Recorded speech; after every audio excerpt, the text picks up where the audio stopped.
கர்த்தருடைய நாமம் மகிமைப்படுவதாக. ஒரு சின்ன கதையின் மூலமாக உங்களுக்கு வேத வசனத்தை நான் சொல்ல விரும்புகிறேன்.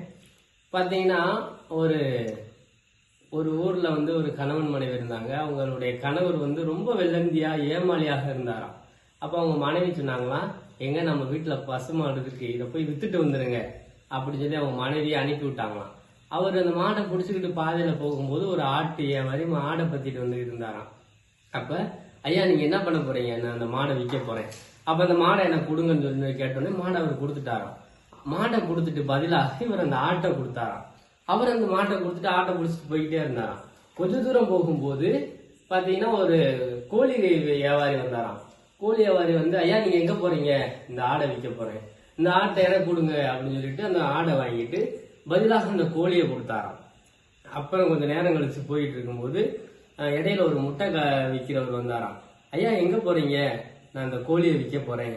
அப்ப இந்த கோழி எனக்கு கொடுங்க, நான் உங்களுக்கு முட்டை கொடுக்குறேன்னு உடனே சரி இந்தாங்கன்னு கொடுத்துட்டாராம். அப்புறம் பாத்தீங்கன்னா அந்த முட்டையை எடுத்துட்டு போய்கிட்டு இருக்கலாம். அங்க இருந்த டீ கடைக்காரர் பார்த்துட்டு ஐயா எங்க போறீங்க? நான் அந்த முட்டையை விற்க போறேன். அப்ப நீங்க டீ குடிங்க, நான் முட்டையை எனக்கு கொடுத்துட்டு நீங்க டீ குடிங்க அதுக்கு பதிலாக சொல்லி கொடுத்தாராம். டீ குடிச்சுக்கிட்டு இருக்கும்போது அந்த டீ கடைக்காரர் கேட்டாராம், ஐயா உலகத்துல நான் ஏமாளிய பார்த்திருக்கேன், உங்கள் அளவுல நான் பார்த்தது இல்ல, இவ்வளவு ஏமாறுறீங்களே அப்படின்னு அவர் கேட்கும்போது, இதை குறிச்சு உங்க மனைவி வீட்டுக்கு போனா சண்டை போட மாட்டாங்களா அப்படின்னு கேட்டாங்க. இல்ல என் மனைவி சண்டை போட மாட்டா. எப்படி சொல்றீங்க?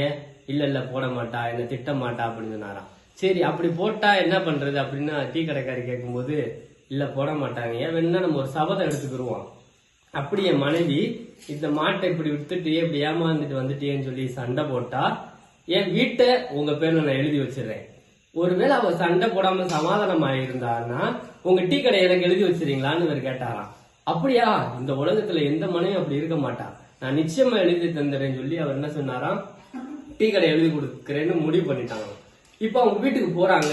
எல்லாரும் அந்த டீ கடைக்காரு எல்லாருமே போய் போகும்போது அவங்க மனைவி கிட்ட போய் ஏமா நான் டீ குடிச்சிட்டேம்மா அப்படின்னு சொன்னாராம். அப்படியாங்க, ரொம்ப சந்தோஷம், சரி போங்க அப்படின்னு சொல்லி விட்டாங்களாம். மாடு என்னாச்சு, நீ என்ன பண்ணீங்க, எவ்வளவு குத்தீங்க, எதுவுமே கேட்கலையாம். அப்ப இவர் இந்த டீ கடைக்கார்ட்ட பேசி, ஐயா நான் சொன்ன மாதிரி பாத்தீங்களா என் மனைவி என்ன திட்டல, இப்ப இந்த டீ கடை எனக்கு எழுதி கொடுங்கன்னு சொல்லி எழுதி வாங்கிட்டாங்களாம். அப்ப அவங்க கேட்டாங்களாம், ஐயா நான் டீ கடையை கொடுத்துறேன் இல்லைன்றல, ஆனா எனக்கு ஒரே ஒரு காரணத்தை மட்டும் சொல்லுங்க, ஏன் உங்க மனைவி உங்களை திட்டல, இத பத்தி ஏன் அவங்க எதுவுமே பேசல அப்படின்னு சொல்லும்போது, நாங்க திருமணம் பண்ண முன்னாடியே நாங்க என்ன பண்ணிருந்தோம், ஒரு அக்ரிமெண்ட் போட்டிருந்தோம். எங்களுக்குள்ள ஒரு உடன்படிக்கை இருந்துச்சு. என்ன அப்படின்னா, என்ன வாழ்க்கையில பிரச்சனைகள் வந்தாலும் ஏமாற்றம் வந்தாலும் அந்த 4 செவத்துக்குள்ள நமக்குள்ளே முடிச்சுக்கிறணும். மத்தவங்க ஒரு 3வது நபர் இருக்கிற இடத்துல நம்ம எந்த இதையும் குறிச்சு நம்ம பேசக்கூடாது அப்படின்னு சொல்லி அந்த ஐயா, அந்த மாடு விற்க போனவர் அந்த ஐயா சொன்னாராம்.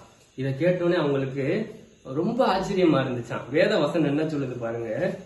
மத்தேயு 5ஆம் அதிகாரம் அதனுடைய 9ஆம் வசனம், சமாதானம் பண்ணுகிறவர்கள் பாக்கியவான்கள், அவர்கள் தேவனுடைய புத்திரர், தேவனுடைய பிள்ளைகள் எனப்படுவாங்க. அப்ப நம்ம வேதத்துல இருந்து நம்ம வாசிக்கக்கூடியது, இன்று நம்ம ஆண்டவர் நம்மளோட பேசக்கூடியது என்னன்னா, நம்ம சமாதானம் பண்ணுகிறவர்களா இருக்கணும். சமாதானம் எங்க இருக்கும் அப்படின்னா, 2 பேருக்கு மத்தியில புரிதல் இருக்கிற இடத்துல சமாதானம் நிச்சயமா இருக்கும். அவங்க கணவன் மனைவிக்குள்ள இருந்த அந்த ஒப்புமை, அவங்களுக்குள்ள இருந்த அந்த அண்டர்ஸ்டாண்டிங் வச்சுதான் அவங்க சமாதானமா இருந்தாங்க. அதனாலதான் இந்த ஒரு பெரிய ஒரு உதாரணம், ஒரு சின்ன கதையை நம்ம பெருசா நம்ம என்ன செஞ்சோம், ஆழமாக பார்த்தோம். அதனால நாம் சமாதானம் பண்ணுகிறவர்களா இருப்போம், நாம் தேவனுடைய பிள்ளைகள் எனப்படுவோம். தேவனுடைய நாமம் மகிமைப்படுவதாக. ஆமென்.